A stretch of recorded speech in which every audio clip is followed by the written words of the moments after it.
కొంచెం బాగా మాట్లాడుతున్నాను, నేనేది చదవలేదు, నేను చదవలేదు. ఇలాంటి టైంలోని, అప్పుడు టైంలోని, ఇలాంటి టైంలోని మనందరూ ఒకటే ఆలోచిస్తాం, నేను ఎందుకు చదవాలి, రిజల్ట్స్ వస్తున్నాయి. పూర్తిగా వచ్చి ముందే మనకి చాలా చాలా న్యూస్ వస్తాయి.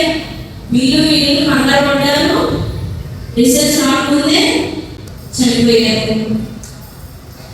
కానీ ఇలాంటి టైంలో కూడా మనము నిలిచి ఉండాలండి. యేసు ప్రభు మనకి శిలువ మీద ఉండి మనకి నేర్పించిన లెసన్ అంటే ఈ యొక్క ఓర్పు సహనం కూడా ఉండాలి. అర్థమైనా? థర్డ్ థింగ్ చెప్పాను, ఇండిపెండెన్స్.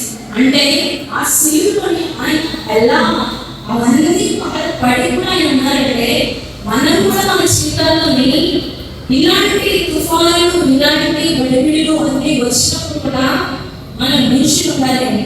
యేసు ప్రభు భూలోకంలో వచ్చింది ఆయన మన కోసం చనిపోయి మనకి సాల్వేషన్ అంటే రక్షణ ఫస్ట్ అంటే, సెకండ్ ఏంటంటే ఈ భూలోకంలో మనము ఎలా బ్రతకాలి అన్నది ఎగ్జాంపుల్గా చూపించారు.